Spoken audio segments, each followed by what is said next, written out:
Há 60 anos, um livro chegava às prateleiras para horrorizar os maiores fãs da Hollywood clássica, com fotografias pesadas, trocadilhos bizarros, muito sensacionalismo e, claro, as mais terríveis e absurdas fofocas da era de ouro do cinema dos Estados Unidos. Só tinha um detalhe: a maioria desses babados era pura provocação e iconoclastia de seu polêmico autor. Este é o Sociocrônica e nós vamos dissecar mais um item da cultura pop.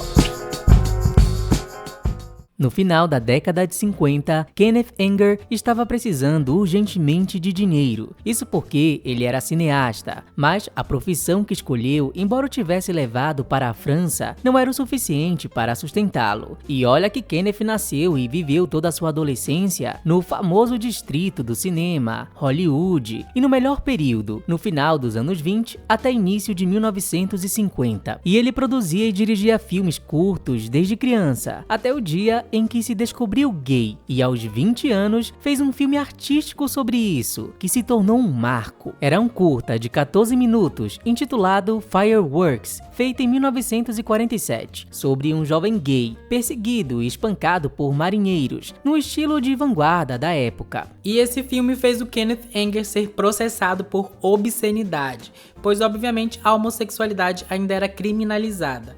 Mas ele foi inocentado no tribunal, a obra foi tida como arte, e todo esse feito chamou bastante atenção, o suficiente para ele continuar trabalhando, mas também para manchá-lo de vez em seu país. Por isso, no início de 1950, o diretor se mudou para a França, onde ele recebeu uma ajudinha de outro diretor e escritor, o Jean Cocteau, um dos principais artistas de vanguarda do século XX, pois ele era muito fã do Fireworks. Assim, aos poucos, o Kenneth Anger passou a produzir curtas para a Cinemateca Francesa e ele até conseguiu publicar alguns artigos na renomada revista de crítica de cinema Carrier de Cinema. Mas o diretor possuía outro talento, até então só usado para entreter os seus amigos franceses. O Kenneth sabia contar boas fofocas de Hollywood, boatos que ele ouviu durante a sua juventude. Ele até publicou alguma dessas histórias em revistas de fofoca francesas, mas quando o bolso apertou, um editor sugeriu que ele reunisse aqueles contos lendários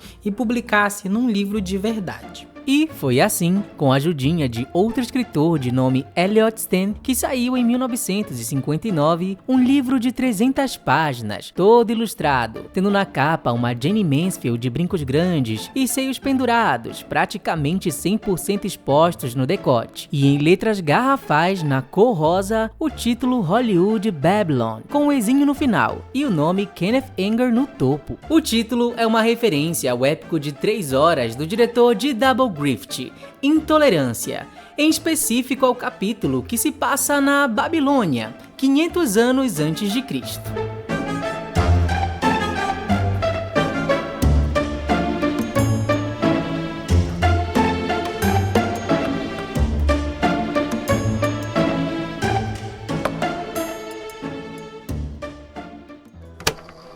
Kenneth começa seu livro dizendo que a Babilônia caótica, megalomaníaca e arruinada de Grift abriu a Época Púrpura, uma era de uma Hollywood tal qual aquele cenário, caótica, exagerada e podre. E para completar, um cenário cheio de pessoas esperando para se aparecer e dispostas a tudo pela fama e dinheiro, cercadas pelo pó da alegria, a cocaína, além de colunistas fofoqueiros e muita devassidão. Não à toa, logo nas primeiras páginas, surge uma foto das irmãs Lillian e Dorothy Gish, atrizes do cinema mudo, sobre a legenda Amantes. Pensando no impensável, seria Lillian Gish amante de Dorothy? Escreve Kenneth, sim, insinuando incesto logo no primeiro capítulo. Escândalos explodiam como bombas relógio, através da delirante década de maravilhas absurdas, enquanto carreira atrás de carreira era destruída. Cada astro se perguntava quando seria a sua vez de ser o próximo bode expiatório, relata o autor. E bem, muito daquilo não era nada do que as pessoas já não pensavam e ainda pensam de Hollywood e dos artistas em geral.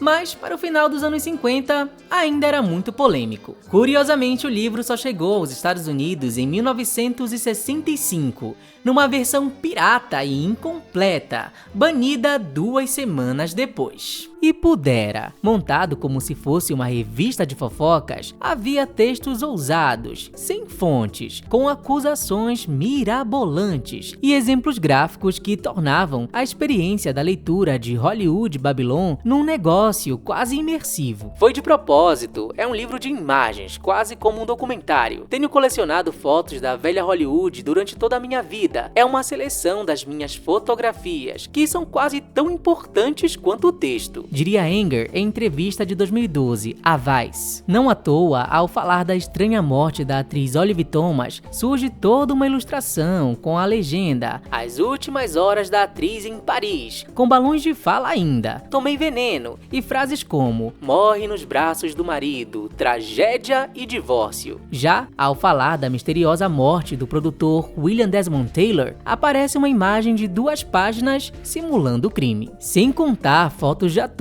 em seus funerais com um caixão aberto, como Valentino, Thelma Todd, Lupe Vélez, e de figuras cobertas sendo removidas, como Paul Burr e Ramon Novarro. Porém, havia fotos bem mais grotescas, típicas de um jornal de televisão do meio-dia de cidade pequena.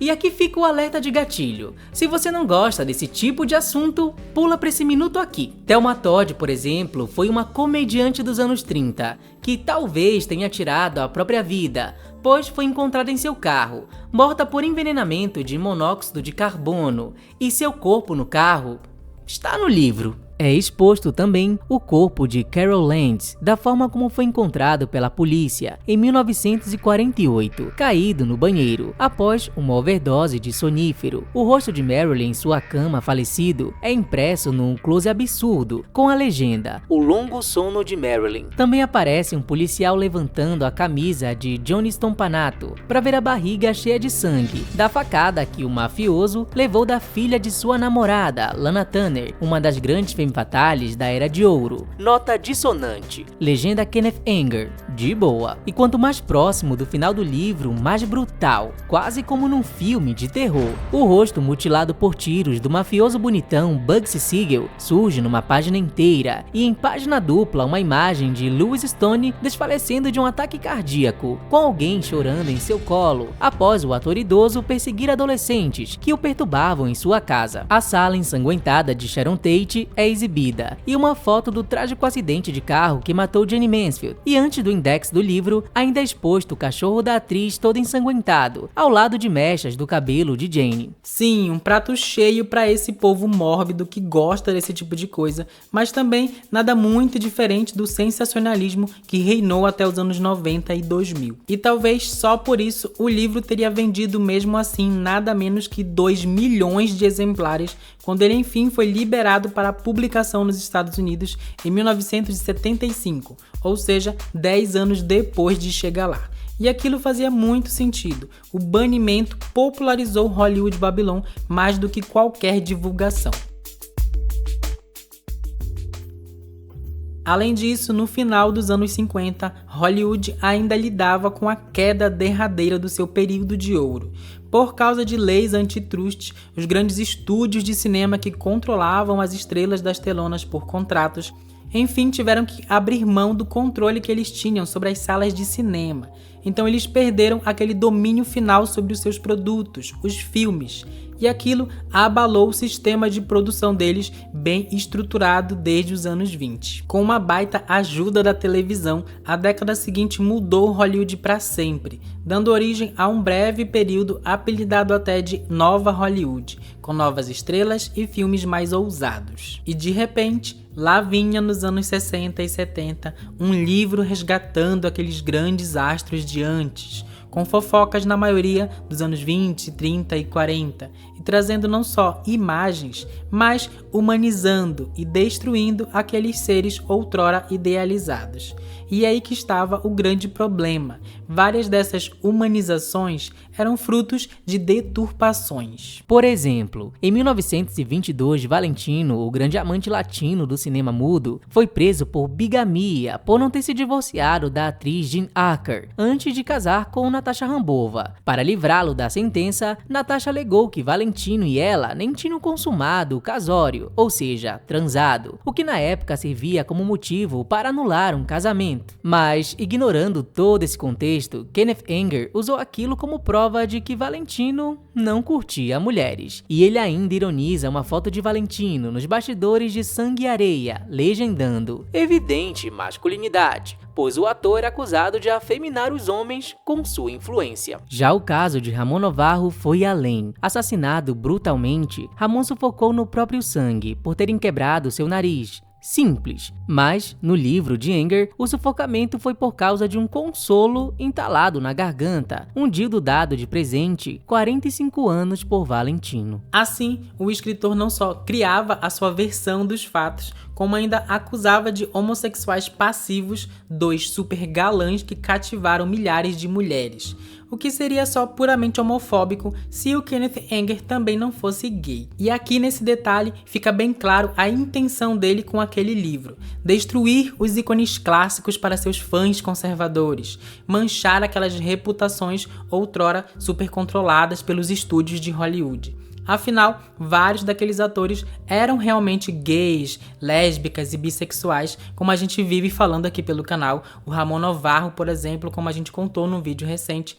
Mas até então, ninguém realmente tinha escranchado isso como fez Hollywood Babylon. O escritor dedica um capítulo só a isso, apelidado de Os Balbuciadores da Babilônia, se referindo àqueles que sussurravam nas revistas quem era LGBT ou não, como Janet Gaynor, Marlene Dietrich, Greta Garbo, Claudette Colbert. Havia, óbvio, uma tentativa aqui de revelar a verdade, já que muitos famosos símbolos de masculinidade e feminilidade brincavam com gêneros ou curtiam o mesmo sexo, como Marlene Dietrich. Ele pretende abrir a cortina para revelar a verdade que Hollywood não quer que você saiba, mas quase todas as histórias incluem alguma ficcionalização, mesmo as tentativas de revelar a suposta verdade por trás das notícias falsas são em si um tipo de notícia falsa. Diz Karina Longworth, autora e produtora do podcast You Must Remember This, um dos podcasts mais renomados de cinema do momento, e que dissecou as verdades e mentiras do livro. Hey sócios, uma pausa aqui rapidinho para você deixar seu like e para dizer que se você gosta do canal e deseja manter o Sociocrônica na ativa, a partir de R$5 você já pode nos ajudar através da nossa campanha de financiamento coletivo no Apoia-se. Confiram lá pelos links na descrição ou pelo QR Code na tela. Obrigado pela atenção, agora vamos lá.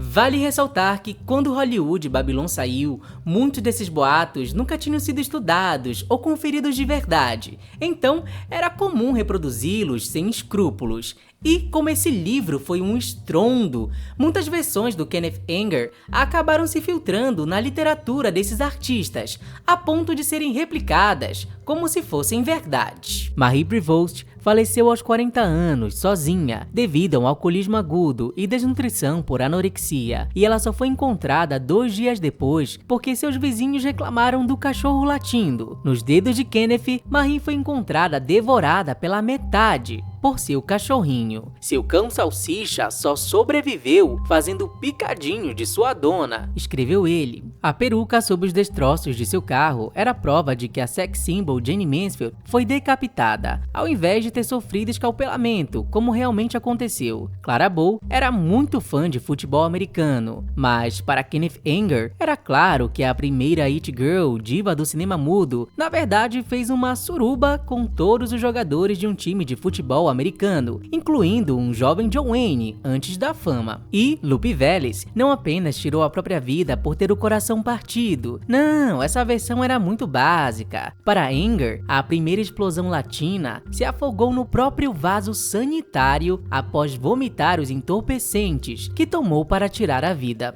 É quase como se ele tivesse previsto esses portais de notícias hoje das redes sociais, mas até que de vez em quando ele fazia uma denúncia válida. Hollywood Babylon, por exemplo, foi um dos primeiros a expor um lado bem ignorado de um grande mito do cinema, o Charlie Chaplin, e a sua predileção por novinhas. Como a gente já contou num vídeo sobre isso bem antigo do canal, mas se você ainda não viu, fica aí a dica. Hollywood Babylon dedica 2 capítulos para isso. um chamado As Ninfas de Charlie e outro chamado de Lolita, provavelmente em referência aí à obra do Nabokov. Mas tanto os textos desses capítulos quanto do resto do livro é permeado de bastante misoginia, aquela forma enraizada de vilanizar mulheres. Então, ao mesmo tempo em que ele denuncia o Chaplin, ele também diz que aquelas meninas de 14 anos eram só vagabundas doidas pelo golpe do baú. E ele fala as mesmas coisas sobre as adolescentes que acusaram de estupro o Errol Flynn nos anos 40. Lana Turner é retratada como uma sadomasoquista, desesperada por uns tabefes de seu namorado bandido, sem falar que a maioria das mulheres é colocada só como um bando de drogadas e loucas. Atrizes como Barbara Lamar, Frances Farmer e Judy Garland. E coitada de quem tentasse processá-lo. Kenneth Anger literalmente ameaçava os famosos com magia. Isso porque ele se considerava bruxo, conhecia o satanista Anton LaVey, sobre o qual a gente já falou aqui no canal, e também era o melhor amigo de Aleister Crowley, ocultista inglês, o homem mais perverso do mundo, como diziam os tabloides britânicos. Quando a Gloria Swanson tentou processar o Kenneth, ele passou a enviar para ela cartas de ódio, bonecos de voodoo e fotografias mutiladas com alfinetes enfiados nelas. Sabendo que o sexto marido de Gloria tinha escrito um livro chamado Tristezas de Açúcar, o escritor criou um mini caixão verde com açúcar dentro e os dizeres na tampa Iki-Yakit, aqui jaz Gloria Swanson, e dentro uma palavra em hebraico para Shalom. O caixãozinho depois foi até parar no museu. Tudo isso só porque a atriz de Crepúsculo dos Deuses foi citada como tendo chamado Lana Turner de vadia. Mas em entrevistas, o cineasta e escritor disse nunca ter sido processado e que ele nunca inventou nada. 10 anos depois do primeiro livro, de novo porque ele estava sem dinheiro, ele lançou o Hollywood Babylon 2 e colocou uma foto de Elizabeth Taylor gorda na capa. Só que esse já não fez tanto sucesso. Ele tinha planos até de lançar um 3 em 2010, porém o livro foi barrado. A principal razão pela qual não publiquei foi que eu tinha uma sessão inteira sobre Tom Cruise e os cientologistas. Não sou amigo dos cientologistas. Mas, 2 anos antes, em 2008, saiu Hollywood Babylon It's Back. Só que publicado por outros infames das fofocas, Davin Porter e Danforth Prince. Anger teria ficado com tanta raiva que ele lançou uma maldição sobre os escritores. Mas aquela era uma prova de que não só o seu livro, mas a metáfora entrou para a cultura pop. Não à toa, o filme do Damien Chazelle de 2022 sobre esse período de ouro de Hollywood recebeu o título de Babilônia. E até a Lady Gaga fez uma música sobre fofocas com o título Babylon. What you on? Money don't talk, rip that song, gossip, babble on, battle for your life, Babylon. E antes que pareça apenas absurdo, tudo nada mais era do que um fruto do próprio sistema hollywoodiano. Por décadas, as revistas de fofocas de lá eram mancomunadas com os estúdios de cinema, que pagavam ora para promover as suas estrelas, ora para derrubar estrelas rivais. Então fontes não eram precisas, apenas dinheiro. Se você olhar para o Brasil, por exemplo, esses tipos de livros de fofocas sobre nossos artistas não são comuns. E até para você publicar uma biografia é bem difícil se você não tiver a autorização ou da família ou do biografado se ele estiver vivo. Não à toa a expressão imprensa amarela ou imprensa marrom para denotar sensacionalismo surgiu lá nos Estados Unidos. Nos anos 50, por exemplo, a revista Confidential tocou o terror nos astros da época. Mas antes dela, havia colunistas de fofoca tão famosos que se tornaram temidos. A gente tem até um vídeo sobre as duas mais polêmicas, se você ainda não viu, fica lá a dica.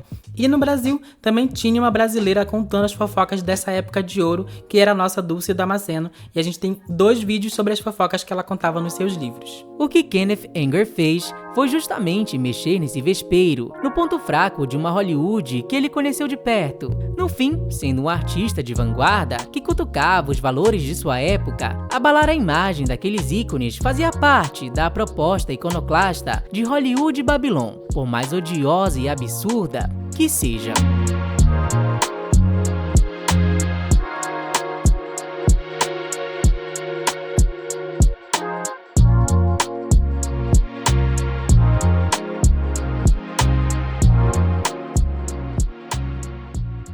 Oi, sócios! Muito obrigado se você chegou até aqui. Acho que vale ressaltar que a gente não tá defendendo Kenneth Anger. Esse é um vídeo sobre o livro, o impacto do livro, sobre a possível intenção aí do autor. O Kenneth Anger é uma pessoa polêmica, ele tem uma cinematografia polêmica, ele gostava de abordar esses temas mais espinhosos, como racismo, homossexualidade, supremacia branca. Se você pesquisar isso mais por aí, você entende melhor. Então a gente focou mais sobre o livro. E acho que nem precisa dizer, como a gente já falou aqui no vídeo, que é algo bastante da cultura deles, né? Eles têm esse hábito aí de inventar coisas sobre os artistas dele. Acho que o exemplo mais claro e recente, por exemplo, é o filme da Blonde, sobre a Marilyn, em que eles criam essa versão ficcional da vida do artista, que depois, com o tempo, até pode ser reproduzido, né, como verdade absoluta, deixa de ser um boato, uma ficção e vira uma verdade.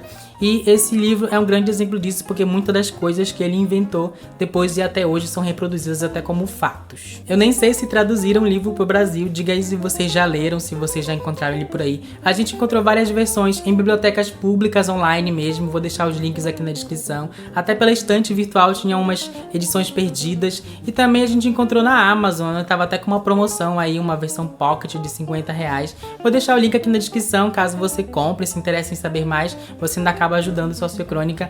É bem divertido quando você tira esse lado todo, ele é um grande surto, então vale apenas às vezes conferir os absurdos lá do que ele enfiou nesse livro. E chegando aqui na reta final, vamos lá para nossa brincadeirinha da vez, sócio, que é a nossa frase para ajudar aqui a engajar esse vídeo, ou para você, repito, que não sabe o que comentar e gostaria de comentar aqui no canal para fortalecer o trabalho dos sócios. A nossa frase da vez vai ser Fogo na Babilônia. Comenta aí Fogo na Babilônia para ajudar o trabalho dos sócios, e não esqueçam também de deixar o like ou de ripar esse vídeo, que fortalece bastante. E caso você queira contribuir de outra forma, a gente tem aqui no canal o nosso Apoia-se, temos também o Seja Membro, temos também o botão Valeu e temos também o nosso Pixi. Muito obrigado de verdade pela ajuda de vocês, muito obrigado por fazerem o Sociocrônica possível, e até o próximo conteúdo. Tchau!